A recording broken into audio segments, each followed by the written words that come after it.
गुरु प्यारी सात संगत जी, प्यार से कहना धन निरंकार जी। सात संगत जी, दासी की यही अरदास है कि सतगुरु माता जी की रहनुमाई हमेशा सभी पर बनी रहे और आप सभी हमेशा खुश और स्वस्थ रहें। सात संगत जी, आज दासी एक और नई साखी लेकर हाजिर है, इसे पूरा जरूर सुने। तो आइए साखी सुनते हैं। गुरु प्यारी सात संगत जी, बहुत ही कठिन परिश्रम के बाद राजेश आज ऑफिस पहुंच चुका था। राजेश का आज पहला इंटरव्यू था। घर से निकलते हुए उसने सोचा, अगर मैं आज के इंटरव्यू में कामयाब हो गया तो मैं अपने पुश्तैनी मकान को अलविदा कहकर यही शहर में सेट हो जाऊंगा और घर में माँ पिताजी के रोज के किचकिच से छुटकारा मिल जाएगा। राजेश मन ही मन सोचने लगा कि सुबह उठने से लेकर रात को सोने तक होने वाली किचकिच से मैं अब तंग आ गया हूँ। सुबह उठने के बाद नहाने की तैयारी करो तो सबसे पहले बिस्तर ठीक करना पड़ता है, फिर बाथरूम में से नहाकर निकलो तो माँ का फरमान जारी होने लगता है कि नल बंद कर दिया कि नहीं, तौलिया सही जगह रखा या यूं ही फेंक दिया। नाश्ता घर से ना करके निकलो तो माँ और पिताजी की डांट पड़ती है। पंखा बंद किया या चल रहा है, हमेशा माँ और पिताजी का किचकिच चलते रहता है। परेशान हो गया हूँ मैं इनकी किचकिच से, मुझे चैन से रहने नहीं देते। वो हमेशा टोकते रहते हैं कि ये किया कि नहीं, वो किया कि नहीं। माँ और पिताजी को समझना चाहिए कि अब मैं बच्चा नहीं हूँ। एक बार मुझे नौकरी मिल जाए तो घर छोड़कर शहर में सेट हो जाऊंगा और चैन से जीवन बिताऊंगा। ऑफिस में इंटरव्यू के लिए बहुत से उम्मीदवार बैठे थे, बॉस का इंतजार कर रहे थे। 10 बज गए।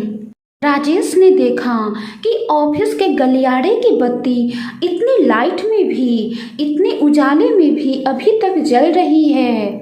राजेश को माँ की बातें तुरंत याद आ गई और वो तुरंत उठकर बत्ती को बंद कर दिया।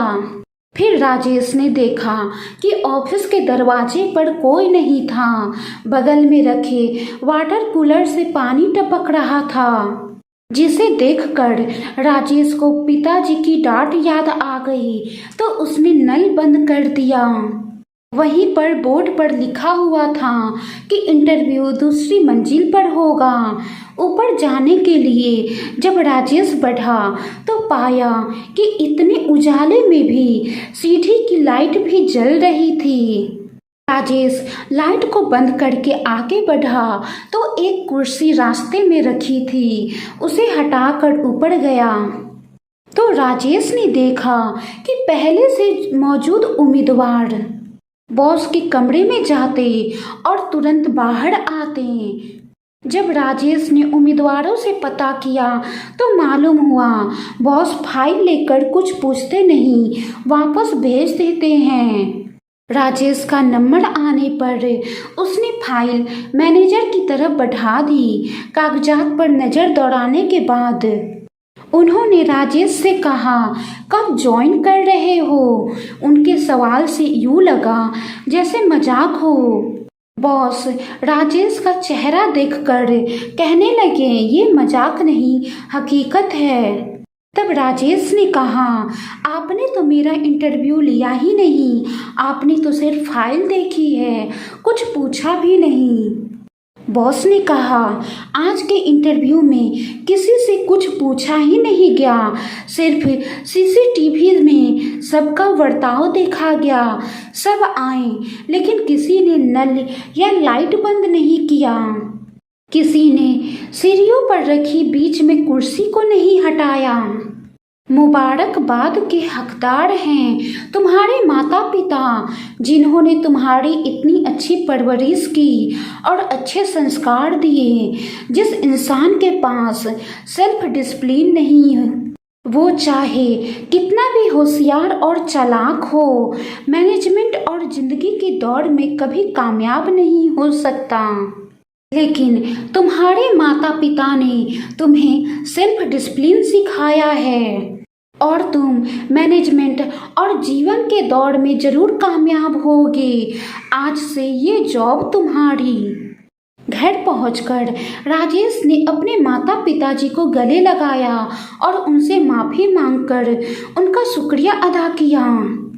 अपनी जीवन की आजमाइश में उनकी छोटी छोटी बातों पर रोकने और टोकने से उसे जो सबक हासिल हुआ था, उसके मुकाबले उसकी डिग्री की कोई हैसियत नहीं थी। और आज उसे पता चल चुका था कि जीवन के जंग में सिर्फ तालीम ही नहीं, तहजीब और संस्कार का भी अपना मकाम है। गुरु प्यारी साध संगत जी, कहने का भाव है कि कहीं ना कहीं राजेश की तरह हम भी यही सोचने लगते हैं कि अरे अब तो हम बड़े हो चुके हैं, तो हमारे माता पिता क्यों हमेशा टोकते रहते हैं कि ये काम किया कि नहीं, वो काम किया कि नहीं, पंखा बंद क्यों नहीं किया, लाइटें बंद क्यों नहीं की, नल बंद क्यों नहीं किया, तो ये काम अधूरा क्यों है, तो वो काम अधूरा क्यों है। लेकिन साथ संगत जी, हमारे माता पिता हमें टोकते नहीं और ना ही किचकिच करते हैं, बल्कि वो तो हमें सेल्फ डिसिप्लिन सिखाते हैं ताकि हम जीवन में हमेशा कामयाबी हासिल कर सकें। वो हमें संस्कार सिखाते हैं, तहजीब सिखाते हैं। साथ संगत जी, डिग्रियां तो हमें बहुत सारे स्कूल और कॉलेजों से मिल जाएगी, लेकिन संस्कार तो माता पिता से ही मिलती है। और जीवन में डिग्री काम आए या ना आए, लेकिन संस्कार जरूर काम आते हैं। गुरु प्यारी साध संगत जी, अगर बच्चों को उपहार ना दिया जाए तो वो कुछ ही समय रोएंगे, मगर संस्कार ना दिया जाए तो वो जीवन भर रोएंगे। साध संगत जी, बिना संस्कार के शिक्षा का कोई महत्व नहीं है और अच्छे संस्कार किसी मॉल से नहीं, बल्कि परिवार के माहौल से मिलते हैं। किसी को हराना है, अहंकार है, लेकिन खुद को उससे बेहतर बनाना है, ये संस्कार है। गुरु प्यारी साध संगत जी, माता पिता भले ही कितने भी अनपढ़ क्यों ना हो, लेकिन शिक्षा और संस्कार देने की जो क्षमता उनमें है, वो किसी और स्कूल और कॉलेज में नहीं। इसीलिए माता पिता की हमेशा कदर करें, उनका सम्मान करें, क्योंकि जिस घर में माता पिता हंसते हैं, उसी घर में परमात्मा बसते हैं। वाणी में कोई त्रुटि हो तो बख्श लेना जी। साखी अच्छी लगे तो लाइक करें, शेयर करें और कमेंट बॉक्स में कमेंट करके ज़रूर बताएं कि साखी कैसी लगी। गुरु प्यारी साध संगत जी, प्यार से कहना, धन निरंकार जी।